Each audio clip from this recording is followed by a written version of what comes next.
Okay ပါမနေ့ကတော့ acceleration နဲ့ပတ်သက်တာနည်းနည်းပြောထားတယ်ဟုတ်ပြီနော်နည်းနည်းလေးပြန်နှွှေးပေးပါမယ် acceleration ကိုလိုချင်ရင် final velocity တွေက initial velocity ကိုနှုတ်ပါ change in velocity ရပါလိမ့်မယ်အဲ့ဒါကို time နဲ့စားပါအဲ့တော့အရှိရေးမယ် acceleration acceleration ဖြစ်ပါတယ်တိုးတဲ့အချိန်မှာ change in velocity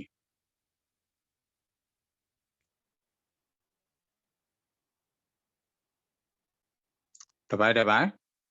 time taken ပေါ့အဲ့တော့ change in velocity ဆိုတာဘာကိုပြောချင်တာလဲဆိုတော့ပထမ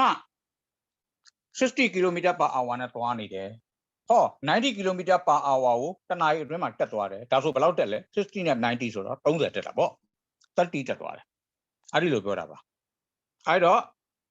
ပထမ60 km/h နဲ့သွားနေပါတယ်ကားတစ်ခါပထမ speed ကနောက် second speed က90 km/h အထိအချိန်တင်သွားပါတယ်ဟုတ်ပြီနော် acceleration ဆိုတဲ့သဘောကဘာလို့တာလဲတိုးတဲ့အချိန်တော့မဟုတ်ရော့တဲ့အချိန်အဲ့ဒါကိုပြောတာအဲ့တော့အခုပထမဥစ္စာကိုဘာလို့သတ်မှတ်လဲ initial velocity v လို့သတ်မှတ်ပြီးတော့ second velocity ကို v လို့သတ်မှတ်ပါတယ် time ကကြတော့1 hour အတွင်းမှာပြောင်းလဲသွားတယ်တနာရီအတွင်းမှာဆိုရင်တနာရီလို့ရေးပါအဲ့ဒါရဲ့ acceleration ကိုတွက်ပါဆိုရင် v - u / t နဲ့တွက်လိုက်လို့ရပါတယ်ဟော v က90ပါဟိုကောင်60အောက်က1 equal to 30/1 ရပါတယ်30 km/h square မှတ်ထားပါအချိန်ရဲ့ unit မှာ square ထည့်ပေးရပါတယ် acceleration ကိုရှာမယ်ဆို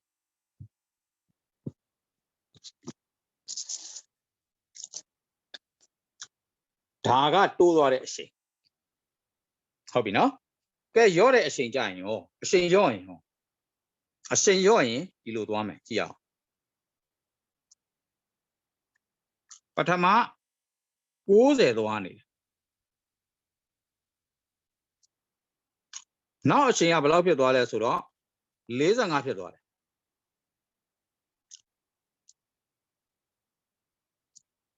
အဲ့ဒါဘယ်လိုပြောချင်တာလဲဆိုတော့ဒီလို speed time graph သို့မဟုတ် velocity time graph မှာဒါတိုးတဲ့အချိန်မှာဒါက constant velocity နဲ့သွားတဲ့အချိန်မှာဒီကောင်ကလျော့တဲ့အချိန်မှာအချိန်လျော့ရင်အဲ့လိုဆင်းသွားတယ်ဒါကို positive acceleration လို့ခေါ်တယ်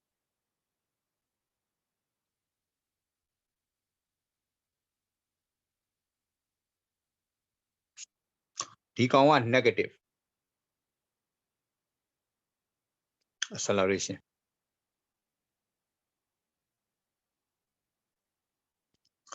ဒီနေရာမှာ acceleration 0ပါမှတ်ထားပါ constant velocity မှာ acceleration မရှိပါဘူးဘာဖြစ်လို့လဲ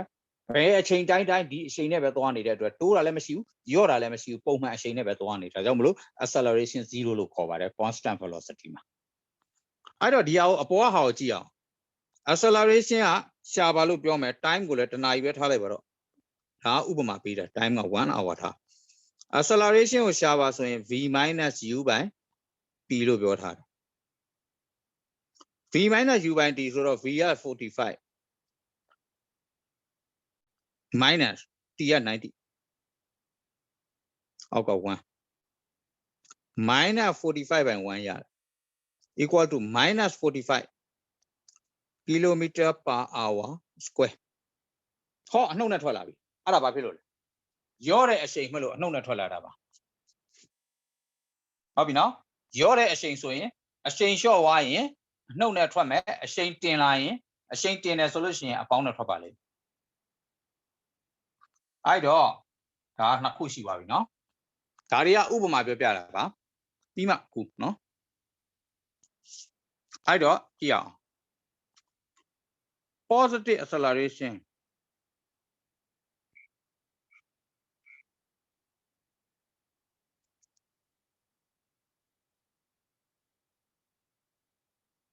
အဲ့ဒါတော့ရိုးရိုး acceleration လို့ပဲခေါ်ပါတယ် negative acceleration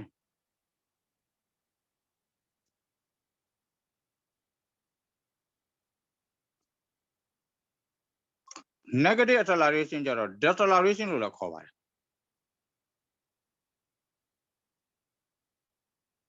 ပြီးရင်နောက်တစ်ခုက at constant speed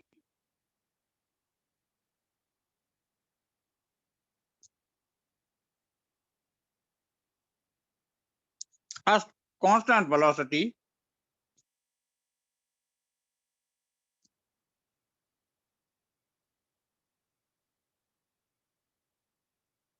acceleration is always 0 ပါ constant velocity မှာ acceleration မရှိပါဘူးဟုတ်ပြီနော်ကဲအဲ့ဒါလေးနည်းနည်းကူးလိုက်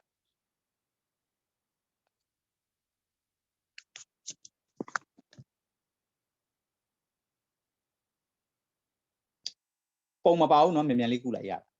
ပြီးရင်ကြောက်ချက်ပြောနော်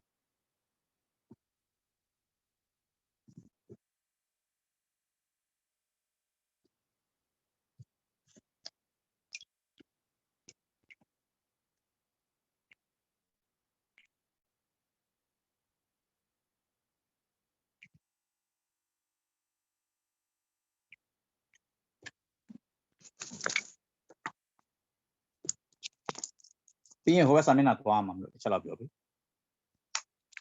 တရားရပြောလိုက်ရတယ်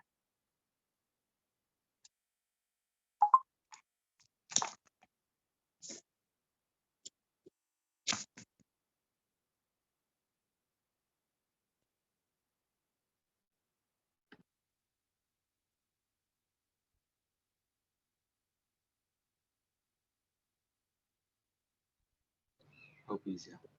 ဟုတ်ပြီ sorry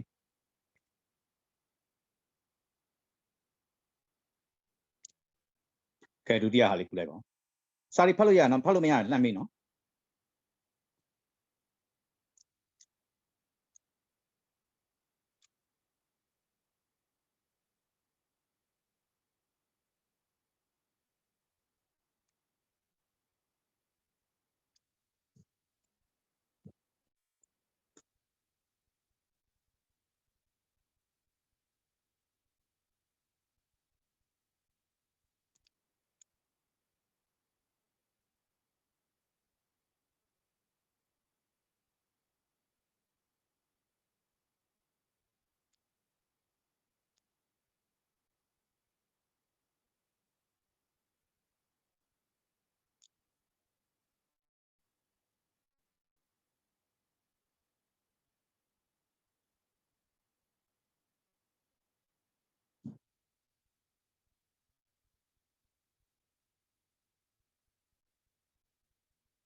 ဒီပါဆရာ okay နောက်တစ်ခုနော်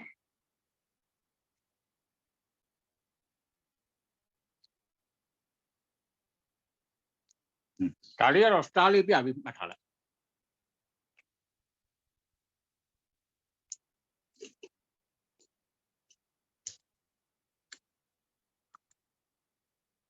positive acceleration ဆိုရင်ရိုးရိုး acceleration လို့ပဲခေါ်လို့ရတယ် negative acceleration ဆိုရင်တစ်ခါတလေကျ decelerate လို့ခေါ်ပါတယ် deceleration လို့ခေါ်တယ် constant velocity မှာ acceleration မရှိပါဘူး0ပါ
ရပြီနော်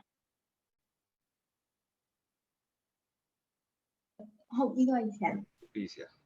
အေးဟုတ်ပြီနောက်တစ်ခုကြည့်အောင်ကဲအားလုံးပြန်ပြီးချုပ်ပြီးပြောပြပါမယ်ဟုတ်ပြီနော်အချုပ်ပြောပြမယ်အချုပ်ဆိုတာပုံတွေအခုဆွဲပြတော့မယ်ကြည့်ပါအဲ့ဒီဥစ္စာအဲ့ပုံတွေကတစ်ခါတလေကြမေးတတ်ပါတယ်နော်အဲ့ပုံလေးတွေကိုမှတ်ထားပေးပါ distance time graph နဲ့ velocity speed time graph ပေါ့ speed time graph ကိုရှင်းပြီးဆွဲပြပါဟုတ်ပြီနော် object stop ဖြစ်နေတာ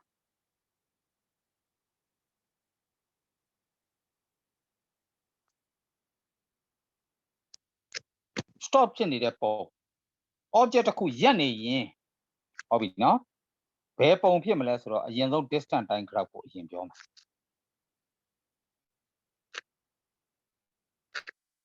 distance meter နဲ့ပြောမယ် time က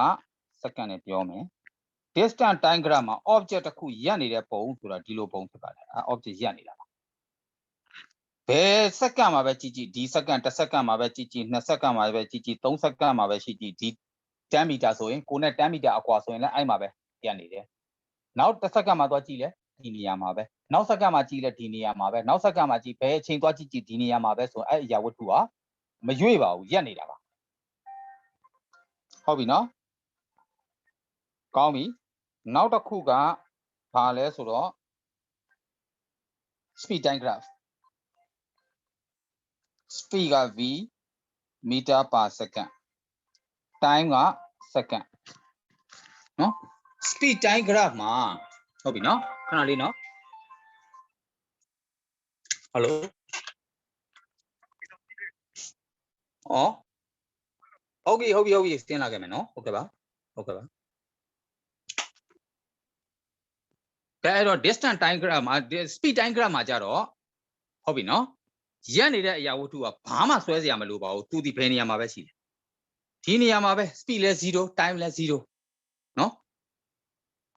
time ဘယ်လောက်ကြာတဲ့ speed 0ပဲ time ဘယ်လောက်ကြာတဲ့ speed 0ပဲဘယ်ပုံဆွဲရမလဲဒီအောက်ကဒီမြင်းပေါ်မှာပဲရှိပါလိမ့်မယ်ဘယ်မှာပဲရှိမလဲ time မြင်းပေါ်မှာပဲရှိပါလိမ့်မယ်အချိန်ဘယ်လောက်ကြာဒီ speed ပဲ0ဆိုတဲ့ speed မှာပဲရှိတယ်ဒါကြောင့်မလို့ဘယ်မှမရွေ့ဘူးလို့ပြောချင်တဲ့သဘောအဲ့တော့ object stop ဖြစ်နေတယ်ဆိုလို့ရှိရင် distance time graph မှာ horizontal မြင်း speed time graph မှာတော့0နေရာမှာပဲရှိနော်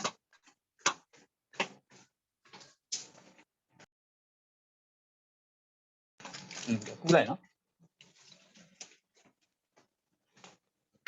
ဒါလေးဆွဲလိုက် က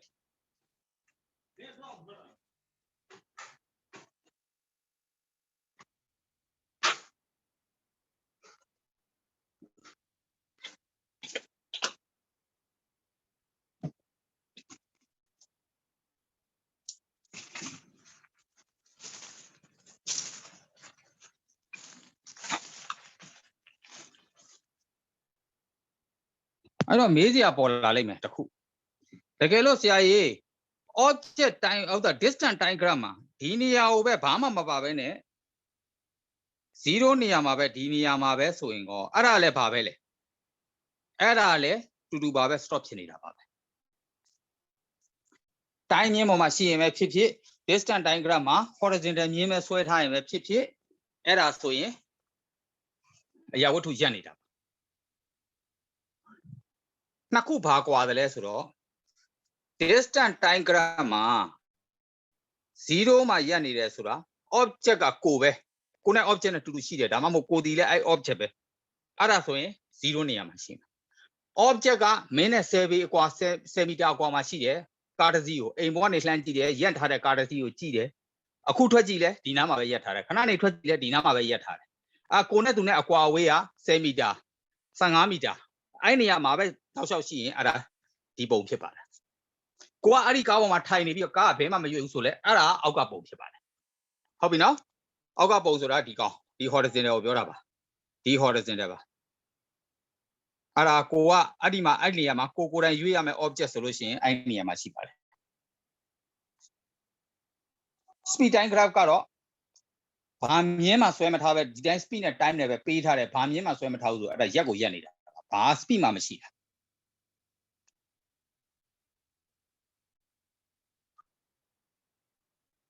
Swimming, you know, not a good one.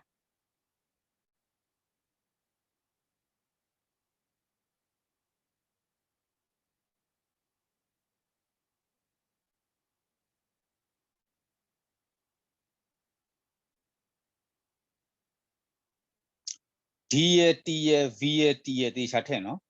Vinetia speed and grab ship or Dinetia, distant time grab ship. Kranakuma, Soya Matura, Shemidia.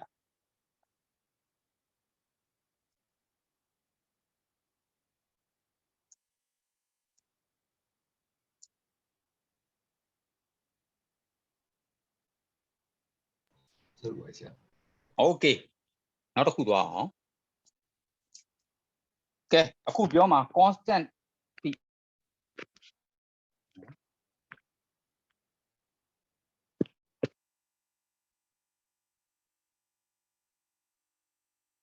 Constant speed. Constant speed. Oh, distant time grane. Speed time grab. A good swap. A yellow distant time grab.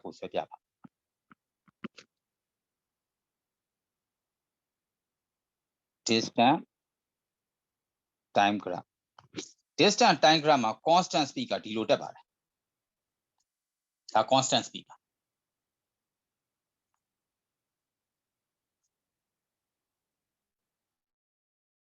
Speed diagram majaro v meter per second the speed to abi demand time second constant speed so di lo twa ba mat tha ba ara constant speed mako ma tu ba bu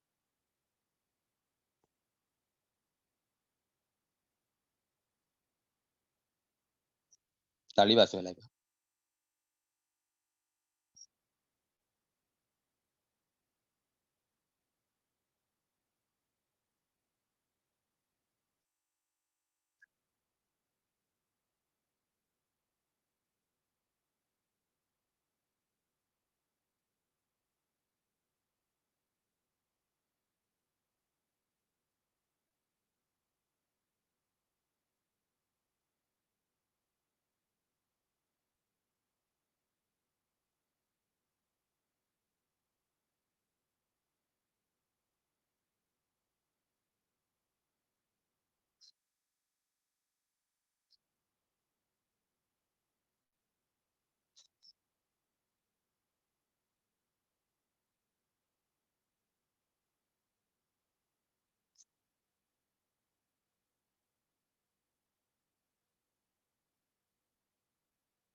tin ti no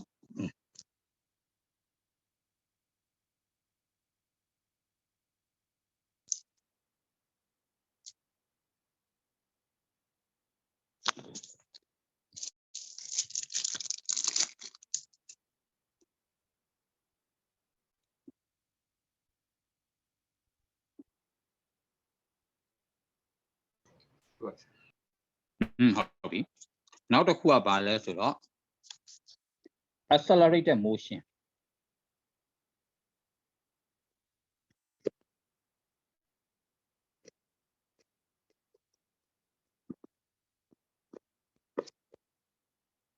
accelerated motion မှာ distance time graph မှာဘယ်လိုသွားမလဲကြည့်အောင်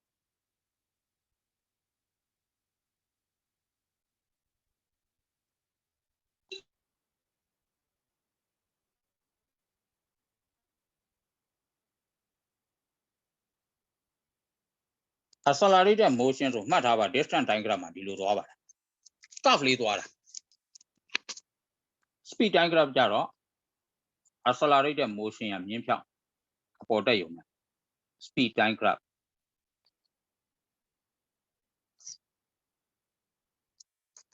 accelerated motion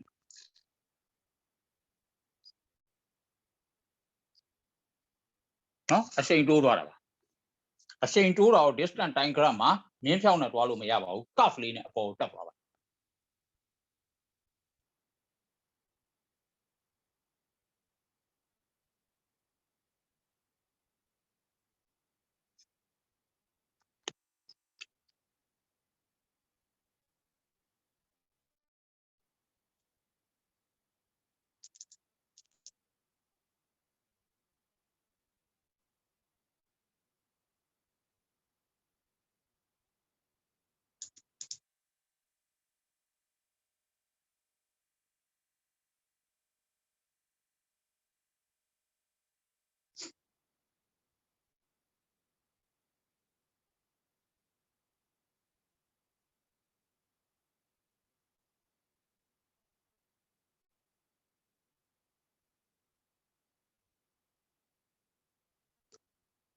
curve ကဒီလိုကွေးရမယ်နော်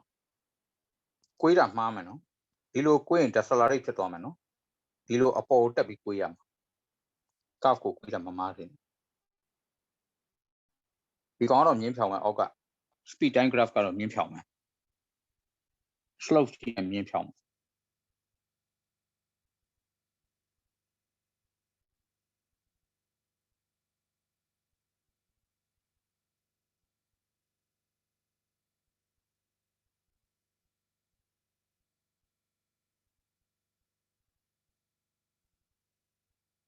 ရမလား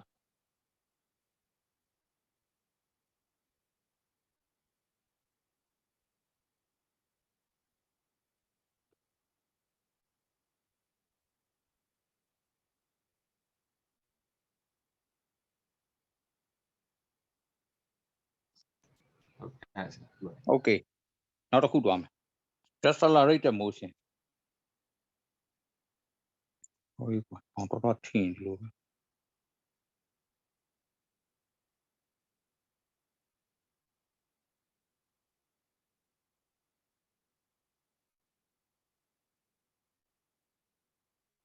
motion ဆိုတာရွေ့ရှားမှုနော် decelerate ဆိုတာအရှိန်တစ်ဖြည်းဖြည်းနဲ့တွားနေရနေပြီးတော့မြန်နေရနေရော့သွားမှာအဲ့ဒါကို distance time graph မှာဘယ်လိုဆွဲမလဲကြည့်အောင် d မီတာ t စက္ကန့် distance time graph မှာဒီလိုသွားပါအဲ့ဒါအရှိန်လျော့လာတယ်လို့ပြောတာပါ speed time graph ကကြတော့ဒီလိုသွားပါ v မီတာ per second time second decelerated motion ပါဒါ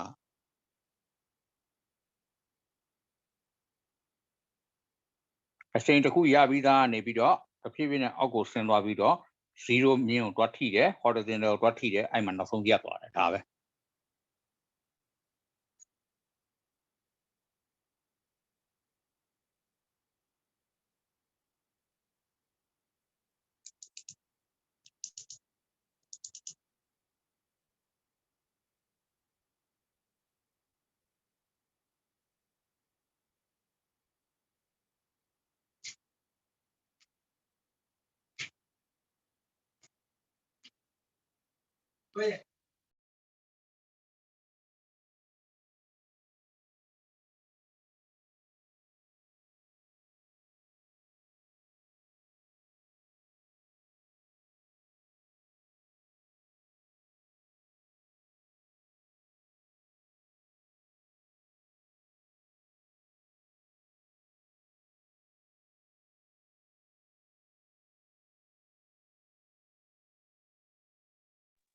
Being beyond, no?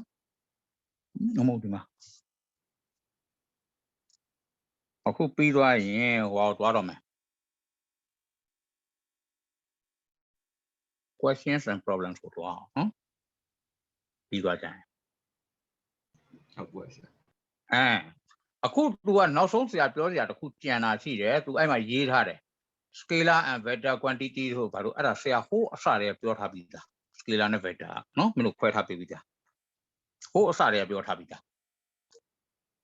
magnitude only ဆိုရင်ပါတယ် scalar magnitude and direction ဆိုရင် vector speaker scalar ဖြစ်ပြီးတော့ velocity က direction မှာရောပြီးကြည့်ရတဲ့အတွက် vector ဖြစ်ပါတယ်ဒါကြောင့်မို့ velocity ကတစ်ဆင့်တွက်ထုတ်ထားတဲ့ acceleration ဆိုတာလည်း vector ပဲ vector quantities ပါအဲ့ဒါကိုပြောထားနော်ကောင်းပြီအခုအရင်တော့ဟိုလိုက်ကြည့်ပါ test book ကိုတစ်ချက်ကြည့်လိုက်ပါနံပါတ်13 14 15 3ခုတွဲအောင်မယ်ပြီးတော့မှ16နဲ့တွဲရအောင်အဲ့ဒီပြီးသွားပြီခင်ဗျခဏနေဟောမပြီးသေးဘူးကွာ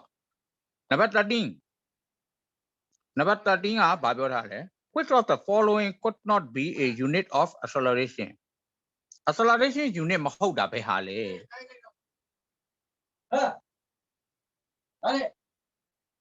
acceleration unit မဟုတ်တာအဲ့ထဲမှာကြည့်ပါ square မပါတဲ့ဟာတွေ acceleration unit မဟုတ်ဘူးလို့ရေးပေးလိုက်ပါပြီးသွားပြီ kilometer per second square meter per second square အဲ့နှစ်ခုကပါလဲ acceleration unit ပါနောက်တစ်ခုက mile per hour ကို second နဲ့စားထားတယ် unit ကတော့ acceleration ပဲဒါပေမဲ့ hour ကို second နဲ့စားထားတဲ့အတွက်ဘာမှဖြစ်ဘူးလေ unit က match မဖြစ်တာပါ mile per hour ကို hour နဲ့ထပ်စားတယ်ဆိုရင်တော့ mile per hour square အဲ့လိုရမယ်အခုက mile per hour ကို second နဲ့စားထားတဲ့အတွက်ဒါပယ်ထားလိုက်ပါ kilometer per second square နဲ့ meter per second square နှစ်ခု number 14 a car set off from traffic light its rate is speed of 27 meter per second in 18 seconds start off လို့ပြောထားတယ်နော် traffic light ကနေပြီးတော့ set off ဆိုတာစထွက်တာအဲ့တော့ initial velocity စဦးအလျင်က0ပါ0ကနေဘယ်လောက်ထိတက်သွားလဲဆိုတော့27 meter per second ထိတက်သွားတယ်အဲ့ဒါ final velocity ပါဘယ်လောက်အတွင်းမှာတက်တာလဲ18 second အတွင်းမှာတက်တာပါ acceleration ကိုတွက်ပေးပါတယ်ကဲတွက်ပြမယ်ဒီနေရာမှာစထွက်တယ်လို့ပြောထားရင်ဘာလို့ယူရမလဲ speed က0လို့ယူရမယ်မှတ်ထားပါ velocity 0ပါအဲ့တော့ initial velocity u is equal to 0 meter per second final velocity is equal to 27 meter per second နောက်ဆုံးမှာ29ထိရောက်သွားတယ် time is equal to 18 second အတွင်းမှာရောက်တာဖြစ်ပါတယ်အဲ့ဒါ number 14နော် acceleration ကိုမေးထားပါတယ် a ကဘယ်လောက်လဲတဲ့ a equal to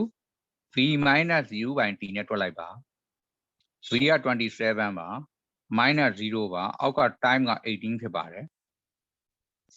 27 by 18ရပါလိမ့်မယ်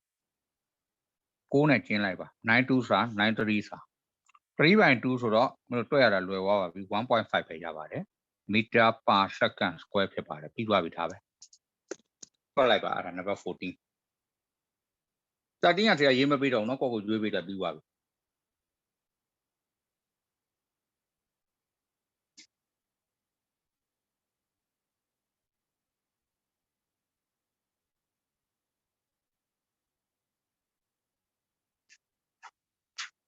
အခုကကားလွတ်သွားပြီလားအဲ့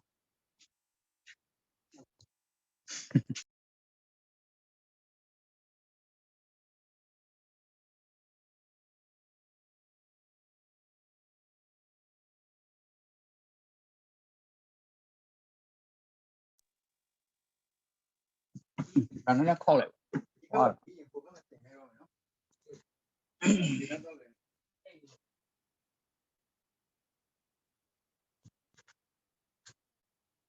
ဟုတ်9ရောက်ရှိပါပြီဟောပြမှမသိ9ရောက်အခုအဲ့တော့ဝိုင်းဟိုမရတော့အောက်ကညီမဆရာ wifi လို့တော့သူတို့ဆရာကြီးမရရင် data နဲ့တော့အဲ့လိုတော့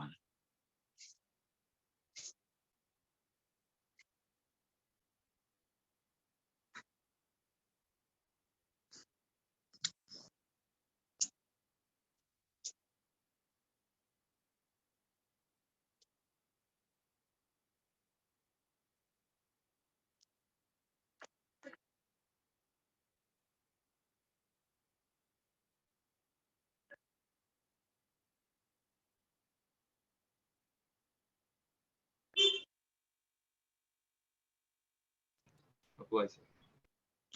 Okayအားဆိုလို့ရှိရင် number 15တော့အောင် 15ကဘာပြောထားတဲ့တစ်ချက်အောင် number 15 က a train initially move at 12 meter per second speed up to the 36 meter per second in 120 second ဟုတ်ပြီနော်ပထမလာနေတာပါလေ initial လို့ပြောထားတယ် initial ဆိုတော့ u ပေါ့ u က 12 meter per second v ကဘယ်လောက်လဲ 36 meter per second time က 120 second ဒါဆိုတွက်လို့ရပြီ acceleration ဘယ်လောက်ရှိလဲဆိုတော့ v minus u by t ဆိုတော့ 36 ထဲက12ကိုနှုတ်120နဲ့စားလို့တွက်ရမှာဟုတ်လားကဲကောင်းပြီအဲ့ဒါဆိုရင်ကြည့်အောင် number 15 initial speed က u is equal to 12 meter per second ပေးထားပါတယ် final speed v is equal to 36 meter per second ဖြစ်ပါတယ်အဲ့ဒါဘယ်လောက်အတွင်းမှာတက်သွားတာလဲ time က120 second time to ပေးထားပါတယ် t is equal to 120 second a ကိုမေးထားပါတယ် a equal to v minus u by t ပါ 36 minus 12 divided by 120 ဒီလိုဖြစ်ရမယ်အဲ့တော့ 36 12ဆိုတော့ 24 ရတာပေါ့ဒါ120ပေါ့ကဲ divide လုပ်ကြည့်လိုက်ပါ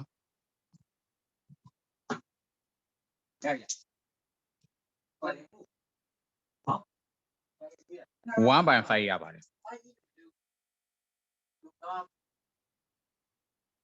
0.2 meter per second square ဒါပါပဲကဲချက်တော့လိုက်ပါ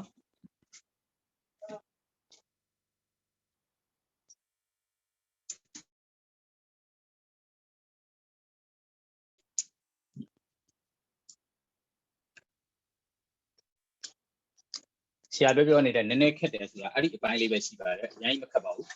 ဟို graph တွေနားလည်ဖို့အဲ့ဒါလေးပါဟု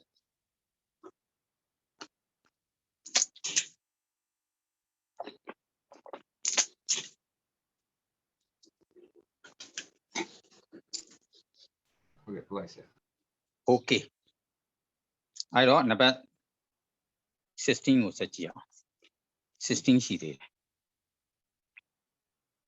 16 a car travel for 10 seconds at a steady speed of 20 meter per second မိကုံတေချာနားလဲအောင်ဖတ်နော်ကားတစ်စီးက steady speed 20 meter per second နဲ့စုစုပေါင်းဘယ်နှစက္ကန့်သွားလဲ10စက္ကန့်သွားလိုက်တယ် along a straight road လမ်းအဖြောင်ပဲပေါ့လမ်းဖြောင်ကြီးပေါ်မှာသွားတာနော် the traffic light ahead ဟောရှေ့မှာ तू ကဘာကိုမြင်ပြီလဲ traffic light ကိုမြင်ပြီ ahead ဆိုတာသူ့ရှေ့မှာမြင်တာ to red တော့หนีသွားတယ်မီးနေတယ် and the car slow down and with a constant deceleration or constant deceleration ဆိုတော့ brake ကိုဖြည်းဖြည်းချင်းနင်းသွားတယ်ဖြည်းဖြည်းအရှိန်ကျပြီးတော့ဟုတ်ပြီနော် slow down constant deceleration so that it halved after a further 8 seconds no it helps after a further 8 seconds နောက်ထပ်8 second ကြာတဲ့အခါမှာဘာဖြစ်သွားပြီလဲကားကမီးပွိုင်မှာရပ်သွားပြီ draw a speed against time graph to represent the car's motion during the 18 second described ဟုတ်ပြီ18 second ရောက်တဲ့အချိန်အထိနဲ graph ကိုဆွဲပေးပါကဲအခုဆရာ graph ဆွဲပြမယ်ကားက20 meter per second နဲ့စုစုပေါင်းဘယ်လောက်လာလဲ10 second လာပြီးတော့မှနောက်8 second အတွင်းမှာရပ်သွားတယ်လွယ်လေးပါကဲကြည့်အောင်အဲ့ဒီကောင်ကိုဘယ်လိုဆွဲမလဲဆိုတော့ number 16 number 8အတွက်ဆွဲပြီဒီနေရာကို10 second လို့ထားလိုက်ဒီနေရာမှာ18 second ရောက်သွားပြီနောက်ထပ်8 second ဒါက time ကို second နဲ့ပေးတယ်ဒီကောင်က speed ကို meter per second နဲ့ပေးတယ်ပထမအဆုံးလာတာသူကဘယ်လောက်နဲ့လာတာလဲ20 meter per second နဲ့လာတာဖြစ်ပါတယ်20 meter per second for 10 second 10 second ရောက်တဲ့အချိန်မှာ20 meter per second နဲ့10 second ရောက်တဲ့အထိသူသွားတယ်ပြီးတော့မှနောက်8 second မှာရှေ့မှာ traffic light ကိုမြင်တဲ့အတွက် constant deceleration နဲ့ဘာလုပ်သွားလဲအရှိန်လျှော့သွားတယ်နောက်ဆုံးမှာမီးပွိုင်ရှေ့မှာရပ်သွားတယ်ပြီးသွားပါ तू बोल से क्या था दा number A ပြီးသွားပါပြီကဲဒါဆိုနံပါတ် B ဘာလာမလဲကြည့်အောင်နံပါတ် B ကဘာပြောထားလဲဆိုတော့ B က use the graph to deduce the cars deceleration as it slow down သူရဲ့ deceleration ကိုတွက်ပေးပါတဲ့ slow down ဖြစ်သွားတဲ့ deceleration okay deceleration ဆိုတာ negative acceleration ကိုပြောတာနှေးသွားတယ်ဆိုတဲ့အတွက် deceleration နဲ့ပြောပါတယ်ဟောပထမအဦးဆုံးစစချင်းကဒီကောင်ကဘာဖြစ်မလဲ u ပေါ့ဘာဖြစ်လို့လဲ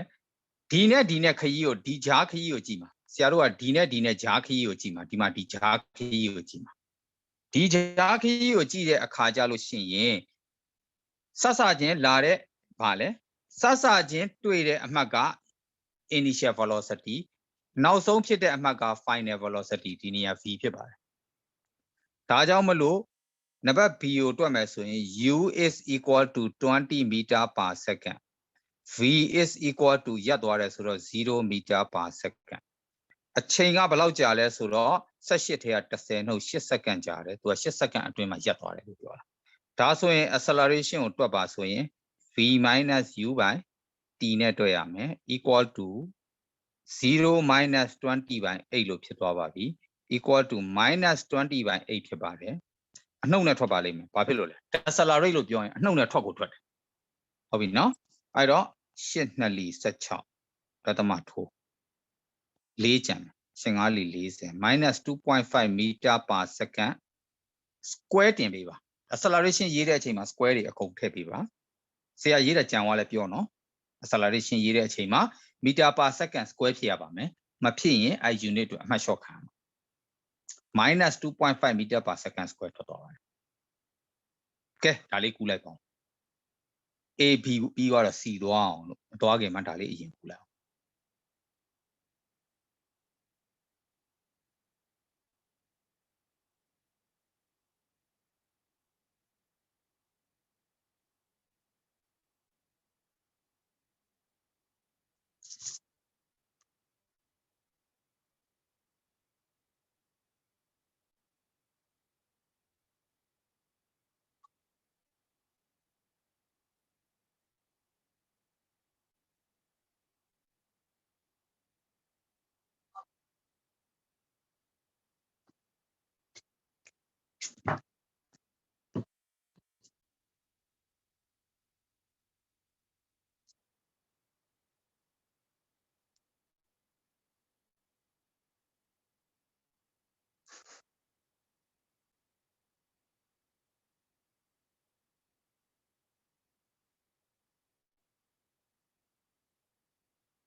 ဟုတ်ပါဆရာ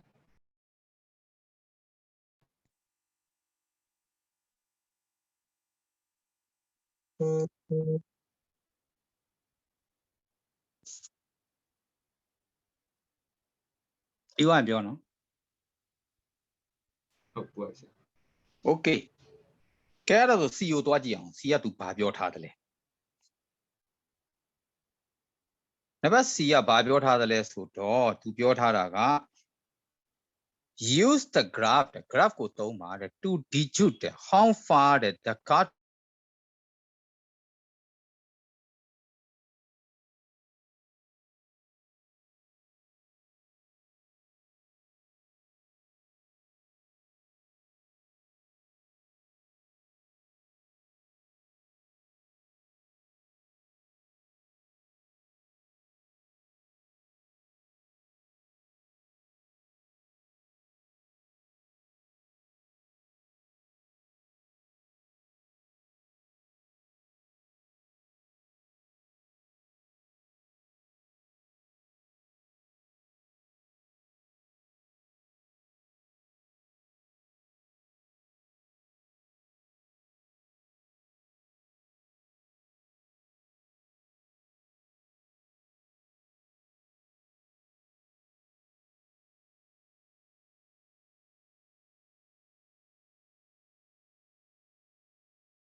sorry နော် line ပြုတ်သွားလို့ကဲကြည့်အောင်နံပါတ် C ဆက်ပြောလိုက်ပါမယ်ရှေ့ရဟာရီတော့ကူးပြီးသားဖြစ်တဲ့အတွက်အကုန်လုံးပြုတ်ထွက်သွားပြီမရတော့ဟိုမှာ recording ထဲမှာတော့ပါမှာပေါ့နော်ကောင်းပြီကြည့်အောင်နံပါတ် C 16ရဲ့ C v meter per second time က second ကောင်းပြီ20ကနေပြီးတော့10 second ကြာတယ်ပြီးတော့နောက်8 second မှာရပ်သွားတယ်ဒါ20ဒီမှာ0ဒီနဲ့တဲ့တဲ့မှာ10ဒီနဲ့တဲ့တဲ့မှာ18အဲ့တော့ तू က distance ကိုမေးထားတယ် distance ဘယ်လောက်လဲ distance ဆိုတာ area ကိုရှာမှာပါ distance ကိုလိုချင်ရင်ဒီ area ကိုရှာမှာဖြစ်ပါတယ် speed time graph area ရှာလိုက်ရင် distance ရပါတယ် area ရှာဆိုတော့ဆရာမနေ့ကပြောထားတဲ့ပုံသေးနည်းနဲ့ပဲသွားကြရအောင်ဒါကဘာနဲ့တူတူပဲလဲ trapezium နဲ့တူတူပါပဲပြိုင်နဲ့အနားနှစ်ခုက A နဲ့ B ဆိုပြီးရှိပါလိမ့်မယ်ဒီကောင်ကို H လို့ယူပါပါမယ်ဟုတ်ပြီနော်ဒီမှာတောင်းမှန်ဖြစ်နေတဲ့အတွက် H လို့ယူလိုက်လို့ရပါတယ်ကောင်းပြီအဲ့ဒီတော့အဲ့ဒီကောင်ကိုဘယ်လိုတွက်မလဲဆိုတော့ half into A plus B into H ဒါနဲ့သွားမယ် half into A ကဘယ်လောက်လဲဆိုတော့ A ကဒီကနေဒီအထိဖြစ်တဲ့အတွက်ဒီကနေဒီအထိဖြစ်တဲ့အတွက်10လို့ယူရပါမယ်အပေါင်း A က10ပါ10ပါပြီးတော့ B ကဘယ်လောက်လဲဆိုတော့ B က18ပေါ့အစနေအဆုံးထိယူရမယ် B ကနေဒီအထိယူရမယ် B က18အမြောက် H ကဘယ်လောက်လဲဆိုတော့ H က20သူပေးထားပြီလားဒါနဲ့ခြေလိုက်ပါ10ရလိမ့်မယ်ဒီကောင်နဲ့ဒီကောင်နဲ့ပေါင်းတာ28အပေါင်း10အမြောက်10 sorry 28 multiply by 10 equal to ဘယ်လောက်ရလဲဆိုတော့280 meter ရပါတယ်စုစုပေါင်း18မိနစ်မှာ total သွားတာ280 meter သွားထားပါတယ်ပုံလေးကိုဒီမှာပြန်ပြီးဆွဲမနေနဲ့ရတယ်ဟိုဘက်ကပုံနဲ့ပဲသွားလို့ရပါတယ်ဒါပေမဲ့ပြန်ဆွဲခြင်းလဲဆွဲ A B တို့ H တို့ခွဲထားတာကိုသိချင်ဆွဲလိုက်ပါဒါလေးကူလိုက်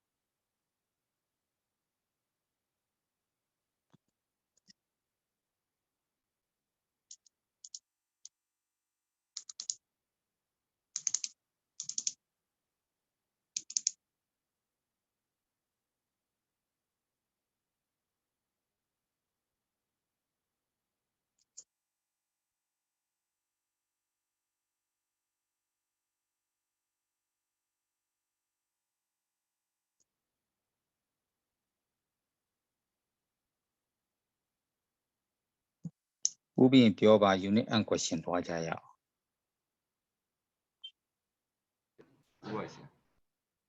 ဟုတ်ပြီ unit and question သွားကြရအောင်နော် unit and question က 2.1 ကစတယ်အဲ့တော့ chapter questions 2.1 a runner travels 400 meter in 50 seconds what is the average speed ဘယ်လောက်လဲ runner ဆိုတဲ့အပြေးသမားတစ်ယောက်က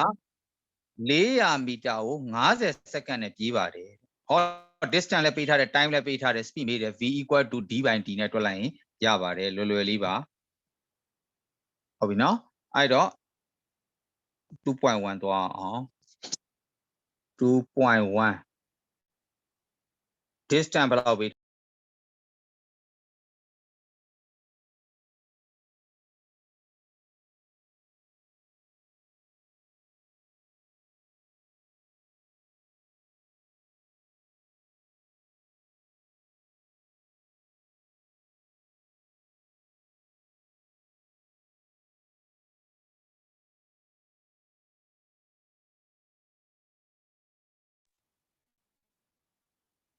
အဲ့တော့ distance ကဘယ်လောက်လဲဆိုတော့400 meter time ကဘယ်လောက်လဲဆိုတော့50 seconds ဟောသူမေးထားတာ speed မေးထားတယ် d by t ပါ distance ကို time နဲ့စားလိုက်ပါ400 divided by 50 3 ခြေလိုက်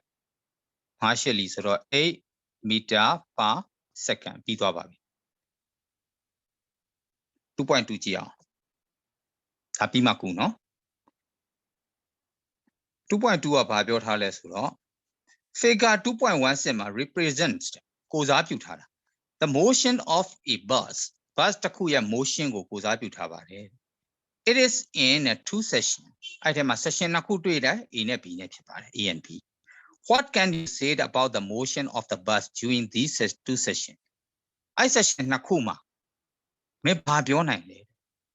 လို့ဒီပါသူမေးထားတာ A က slow down ဖြစ်ပြီးတော့ B ကပုံမြန်တာမဟုတ်ဘူးလား distance diagram မှာ distance diagram မှာပို့ပြီးတော့ steeper ဖြစ်တဲ့ slope ကမြန်တာကိုပြပြီးတော့နော်သူ့တက်ပို့ပြီးတော့ short ဆောင်နဲတဲ့ slope နဲတဲ့ဟုတ်လား slope နဲတယ်ပေါ့ less slope ဖြစ်တဲ့ A အပိုင်းကဘာဖြစ်လဲနှီးတယ်ပေါ့ကားကဖြည်းဖြည်းပဲသွားတယ် B မှာဘာဖြစ်လဲမြန်သွားတယ်နှစ်ခုစလုံးက constant velocity တွေနဲ့သွားတာပါ A မှာ constant velocity တက် B မှာ constant velocity တက်ဒါပေမဲ့အဲ့နှစ်ခုမတူပါဘူးအဲ့တော့ဘယ်လိုရေးရမလဲ A နဲ့ B ရှင်းပြီးတော့ဘယ်လိုရေးမလဲဆိုတော့ဟုတ်ပြီနော် the bus in B is ဘာဖြစ် faster than A ဒါပဲဟုတ်ပြီနော်အဲ့တော့ရေးပြပါမယ် the bus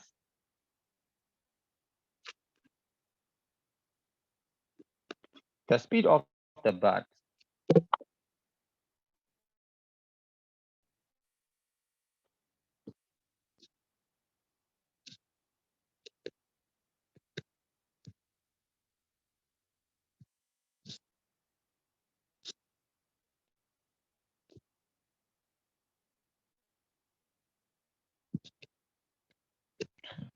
The bus B is faster than A လို့ရေးလို့ရတယ် The speed of the bus B is ဟုတ်ပြီနော် greater than speed လို့ရေးရင် greater than နဲ့ရေးတာပိုကောင်းပါတယ်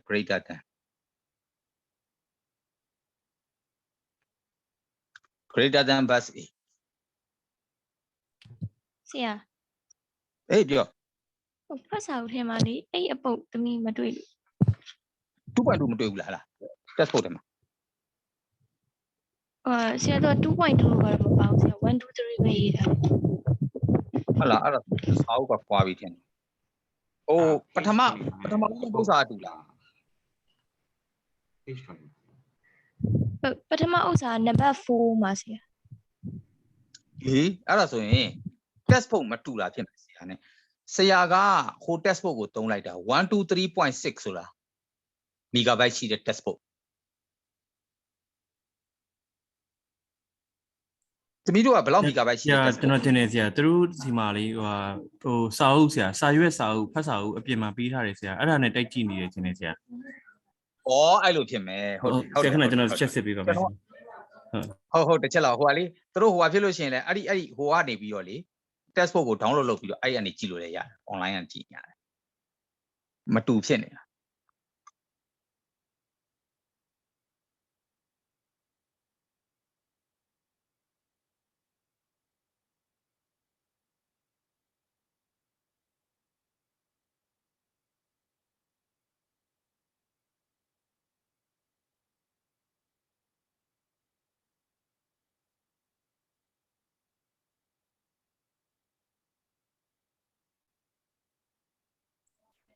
ဆရာသူတို့ပြီးထား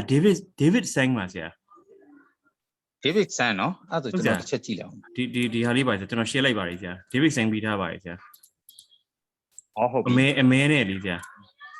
အမဲအောင်နောက်ခံနေ David Sang ပြီးထားပါလိမ့်ဆရာ Cambridge စာအုပ်ပါဆရာ Cambridge နော် David ဟုတ်ကဲ့ဆရာကျွန်တော် share လုပ်ထားတယ်ဆရာဟို share ကြည့်လိုက်လို့ရပါတယ်ဆရာ ဟုတ်ပြီအဲ့ဒါဆိုအဲ့ဒီကနေပြီးတော့ကြည့်လိုက် အဲ့စာအုပ်လေးပြီးထားပါလိမ့်ဆရာ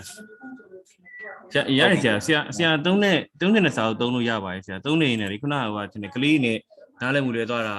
ဆရာကဒီ David Sang သုံးနေရထင်ပြီးတော့သမီးကဟိုကထင်တယ်အဲ့စာအုပ်ထဲမှာသူရှာနေတာမသိဘူးဆရာ ဟုတ်တယ်အဲ့လိုတယောက်မတူတာဖြစ်သွားတယ်အဲ့ကြတော့ဟိုကလေပု္ပ္ပစာမတူတော့ကလေးတွေရှားခတ်သွားတာဟုတ်တယ်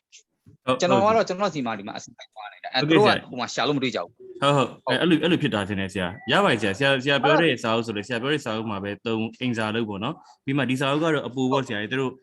နောက်ထပ်လုပ်ချင်တယ်ဆိုလို့ရှိရင်ဖတ်ကြည့်လို့ရအောင်ပြီးထားရတာပါဆရာ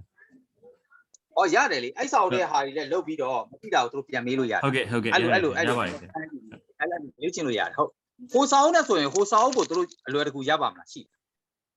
ဒါလို့ဆိုတော့ဆရာအခုတင်နေရဲ့ရှေ့တစ်ချက်မှာတင်ခဲ့တဲ့ဟာကတော့ကျွန်တော် ebook အနေနဲ့ပြီးထားပါတယ်ဆရာအခုဒီ JPEG ဆန်ကလည်း ebook ရှိရယ်ဆ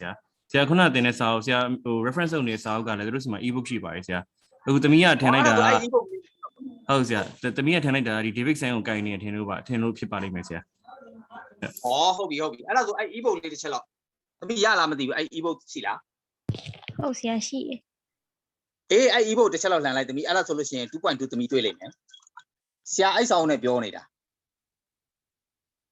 စာအုပ်လွဲသွားလား ဟိုဆရာဘာစာအုပ်လဲခင်ဗျကျွန်တော်ဒီကကူချပေးပါမယ်ဆရာ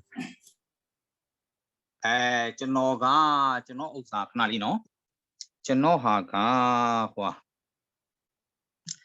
ခဏကျွန်တော်က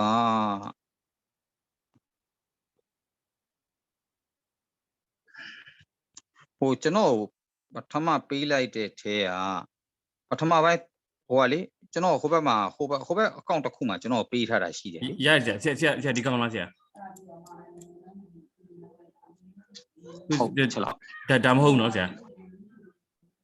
ခဏလေးကျွန်တော်ဝင်လာရဟိုဟာခဏလေးနော်ကျွန်တော်တစ်ချက်ကျွန်တော်ကြည့်နေမတွေ့သေးဘူး ဟိုဒါကတော့ဆရာ Oxford University Press ကဆရာ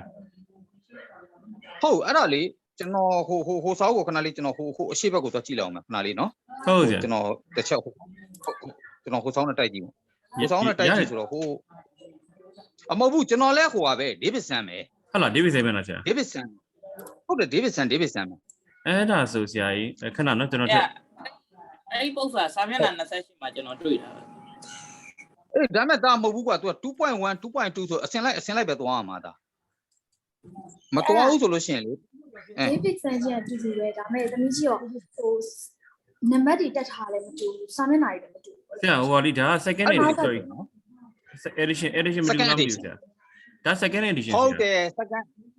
ဟုတ်တယ်ကျွန်တော်သင်နေတာ second edition အဲ့လည်းတူတာပဲ ကျွန်တော်သွားနေတာသူတို့တူလား second လည်းတူလား ဆရာနံပါတ်ဘယ်လောက်ရောက်ပြီလဲဆရာကျွန်တော်ပူချပေးပါမယ်ဆရာ ဟုတ် 2.2 ရောက်သွားပြီကျွန်တော်က 2.2 ဟုတ်ကဲ့ဆ chapter ရာ and question ဆိုပြီးတော့ဟုတ်ကဲ့ chapter n 2.2ဟုတ်ကဲ့ဆရာဒီဟာလားဆရာအခုပြနေဟာလားမသိဆရာ ခဏလေးကျွန်တော်ကြည့်လောက်မှာကျွန်တော်ဟိုဖွင့်ထားလို့ခဏလေးနော် ဟုတ်ရတယ်ဆရာ တစ်ချက်လောက်ပြ တော့သမီးတို့ပူကြည့်ပေးပါဒီဟာလားမသိဘူး မှန်တယ်အဲ့ဒါပဲဟုတ်တယ် အဲ့တော့ဆရာ page number ဟုတ်တယ်အဲ့ဒါ page number 24မှာဆရာ ဟုတ် block 1 general physics ဟုတ်တယ် page number 24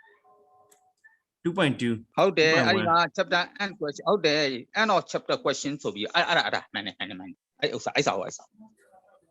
တော့မှန်ပါတယ်ဆရာ တမီးတော့အဲ့စာရှိလားအဲ့ဆိုမှန်ပါတယ်တမီးအဲ့ 2.2 မတွေ့ဘူးလား အဲ့လိုမပေါ်စရာကျွန်တော်တို့ဒီမှာ end of chapter question ပြီးတော့1 2ဆိုပြီးလာအဲ့ bus 1ဆိုလာ ဟုတ်လားအဲ့ဆိုဒါရှိတဲ့စာအုပ်ကဒါတို့မှရှိလား ဆရာတို့လွတ်မယ်ဟိုဟာလေးအဲ့ဆိုရင်စာအုပ်ချုပ်တာလွယ်သလားမသိဘူးဆရာကျွန်တော်ပြန်ကြည့်ပေးပါမယ်တစ်ချက်ပေါ့နော်ဒါဆိုအခုဒီဟာမရှိသေးဘူးဆိုရင်ဒီ debate sign မရှိသေးဘူးဆိုရင်အခုကျွန်တော် group ထဲမှာထပ်ပို့ပေးလိုက်ပါမယ်ဆရာဒီကြဝအောင်လေနော် ဟုတ် group ထဲမှာပို့ပေးပြီးတော့လေတို့ဟို download ဆွဲလိုက်ရင်အခုချက် ဟုတ်ကဲ့ပါဆရာအဲ့အဆင်ပြေပါရဲ့ဆရာ ဟုတ်အဲ့လိုလုပ်လိုက်ရင်ရဟုတ်ဒါအဲ့လိုစာအုပ်ညှိလိုက်မှာနော်တို့ကလေးလိုက်ရှာဒုက္ခရောက်နေကျွန်တော်ကမသိဘူးအဲ့ဒါကိုတို့စာအုပ်ကိုလိုက်မေကွန်းတို့မဖတ်ရဘဲနဲ့လေဒီတိုင်းပဲလိုက်ကြည့်ရင်တို့သိနားလဲမှာမဟုတ် ဟုတ်တယ်ဆရာစာအုပ်နဲ့ပါလိုက်ကြည့်မှအဆင်ပြေပါမယ်ဆရာ ဟုတ်တယ်မေကွန်းနဲ့သေချာတွဲကြည့်မှကျွန်တော်ပြောတာတို့နားလဲမှာဟုတ်တယ်အဲ့ဒါလေးတစ်ချက်လောက်ဟုတ်ဩအဲ့သမီးတို့ဟိုတနေ့တယောက်တော့ပြောတယ်သူတို့စီမှာပေါ်တာက1တွေ2တွေ 1.2 တွေပါနေအပေါ်မှာပေါ်တယ်တဲ့ဆရာစီမှာဒီမှာ73တို့14တို့အဲ့လိုလာပေါ်တယ်လို့ပြောတာဩအဲ့တုန်းကသတိမထားမိလိုက်တာအခုကစာအုပ်ကတလွဲပြီ ဆရာဟို group ထဲမှာထည့်ပေးလိုက်ပါပြီဆရာခဏလေးချက်ချင်းတော့မပေါ်သေးဘူးဆရာအဲ့ဆိုရပါပြီဆရာဟုတ်ကဲ့အဲ့တော့ဆရာစာအုပ်ပြန်စစ်ပေးပါမယ်နော်thank you ပါ feedback လေးပေးရ thank you ပါဟုတ်မီးတော့အဲ့မျိုးတစ်ခုခွာဆိုချက်ချင်းပြောသေးလားဒါမှပြန်ပြီးတော့ခွာလုပ်လို့ရမှာဆရာချက်ချင်းပြန်ပြီးတော့လေခွာလုပ်ကြည့်လို့ရမှာမရသေးဘူးဆိုလို့ရှိရင်ဟိုမတူသေးဘူးဆိုလို့ရှိရင်ပြောနော်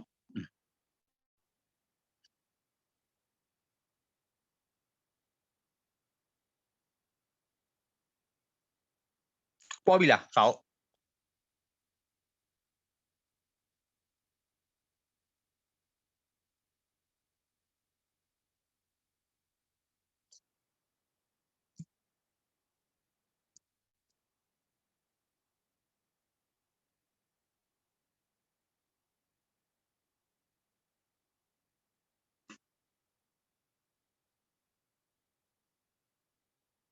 စောက်ရရင်ဆရာတစ်ချက်ပြောနော်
โอเคအဲ့မှာ group မှာပေါ်လာပြီအဲ့ဥစ္စာတစ်ချက် download လေးဆွဲလိုက်ကြနော်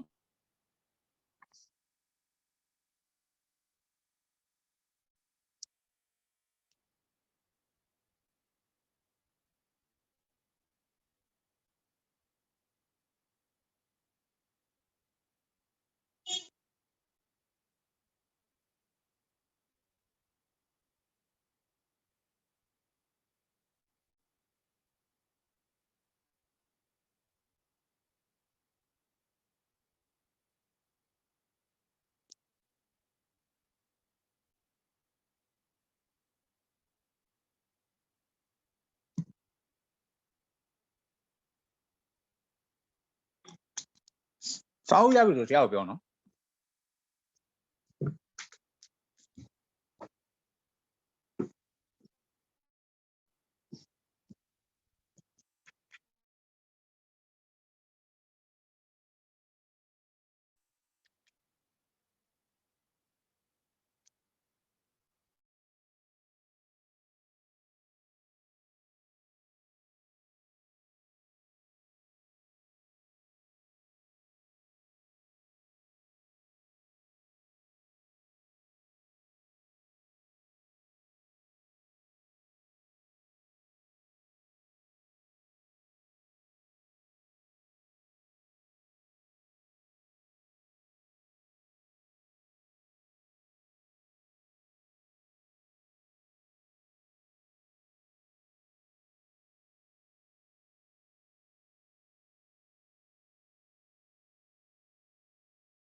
အဆင်ပြေကြလားရလား